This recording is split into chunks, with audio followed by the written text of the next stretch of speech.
Se le conoce como Mayo francés o Mayo del 68 a la cadena de protestas que surgió en Francia, especialmente en París.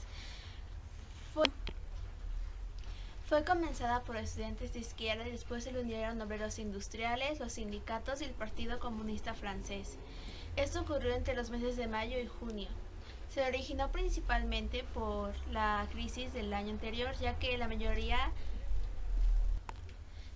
el número de desempleados aumentó muchísimo y llegó a principios de año a ser de 500,000, lo cual afectaba principalmente a la juventud, por lo cual decidieron manifestarse.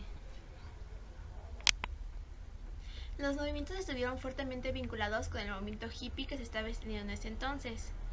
El gobierno de Charles de Gaulle no previó los movimientos y llegó a temer una revolución, aunque los protestantes nunca su misión fue tomar el poder. El 22 de abril, 1.500 estudiantes se reunieron en la protesta de Nanterre, donde pedían la liberación de unos estudiantes que fueron encarcelados injustamente. El 2 de mayo asaltaron la universidad y fueron acusados de terroristas. El 6 de mayo, a las 8 de Nanterre, fueron a declarar a la audiencia de disciplina.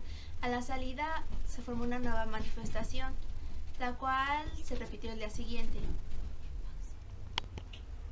El 61% de los franceses estaban de acuerdo con los estudiantes de izquierda.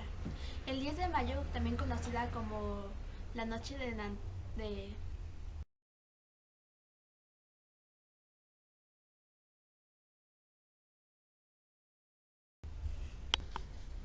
conocida como la Noche de las Barricadas, se unieron miles de estudiantes a protestar y como no se llegó a ningún acuerdo, la policía tuvo que deshacerlos a la fuerza. Ese día hubo cientos de heridos. En junio se hicieron las votaciones y de Gaulle salió de la escena política y dio fin a las manifestaciones. El movimiento estudiantil del 68 en la Ciudad de México comenzó por un enfrentamiento porril entre estudiantes de la universidad y estudiantes del Instituto Politécnico Nacional. Debido a esto, las autoridades los encarcelaron y pues los estudiantes de cada institución pedían ser liberados. Debido a esto, se hicieron varias huelgas para que fueran liberados los compañeros. La primera represión que hizo las autoridades contra los estudiantes fue en la Prepa 1, que en ese entonces estaba en San Ildefonso. Se derribaron unas puertas muy antiguas de San Ildefonso, y los estudiantes se indignaron bastante porque decían que se había violado la autonomía de la universidad de haber entrado de esa manera las autoridades a su preparatoria. El 30 de junio del 68, el rector de la UNAM hizo la bandera mexicana media asta por los estudiantes que fueron arrestados, y ese mismo día empezaron las marchas, que fue en la Avenida Insurgentes, en la que se creó un lema muy conocido que es Únete Pueblo. El 13 de septiembre fue la marcha de silencio, en la cual los manifestantes llevaban un pañuelo blanco en sus bocas y no hacían un solo ruido. El 18 de septiembre del mismo año, las autoridades, como respuesta a estas dos marchas, invadieron CEU. El 1 de octubre se retiraron de CEU y del Instituto Politécnico Nacional. Por último, la tarde del 2 de octubre se reunieron en la Plaza de las Tres Culturas de Tlatelolco alrededor de 1,000 estudiantes, y ya casi acabando el meeting, por eso de las 6 de la tarde, se sobrevoló. La tarde del 2 de octubre, en la Plaza de las Tres Culturas en el Tlatelolco, se reunieron alrededor de 1,000 estudiantes. Y el batalla es... La tarde del 2 de octubre, los estudiantes se reunieron en la plaza de Tlatelolco de las Tres Culturas y...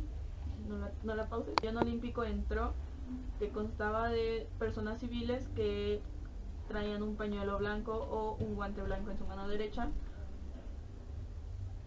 Comenzó cuando un helicóptero sobrevoló la plaza y arrojaron 2 bengalas. En la segunda daba la señal de que comenzaran a disparar en contra de los estudiantes o manifestantes que ahí estuvieran. El gobierno de la Ciudad de México dio a conocer que solo fueron 20 muertos. Años más tarde, en una entrevista, una señora, bueno, el hijo de una señora declaró que por lo menos habían 36 cadáveres en el suelo esa tarde.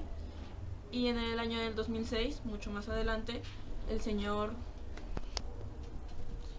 Jorge Castañeda publicó en el diario de Reforma, en su artículo los 68 del 68, que por lo menos habían 500 estudiantes muertos y que nadie supo nada. Mundialmente se sabe que solo hubo alrededor de 20 muertos, no más de 50, pero en México se sabe que fue una matanza estudiantil a gran tamaño, y todo esto fue porque el gobierno no encontró una forma, entre varias cosas. 10 días después, esas cortas, no encontré una salida más que esa. 10 días. Una de las razones por la que hizo esto el gobierno del Distrito Federal fue porque 10 días después de esta tarde se iban a festejar las Olimpiadas del 68 en la Ciudad de México. El gobierno obviamente quería dar una buena impresión de México y fue la salida que se le ocurrió más fácil: matar a estudiantes manifestantes que solo pedían la liberación de varios estudiantes que fueron arrestados injustificadamente. Checoslovaquia fue un periodo que duró solo 8 meses. Checoslovaquia era una nación que... Era una nación controlada por la URSS desde la Segunda Guerra Mundial. La primavera de Praga comenzó en 1968 porque Alexander Dubček llegó en el poder, y con sus ideas reformistas,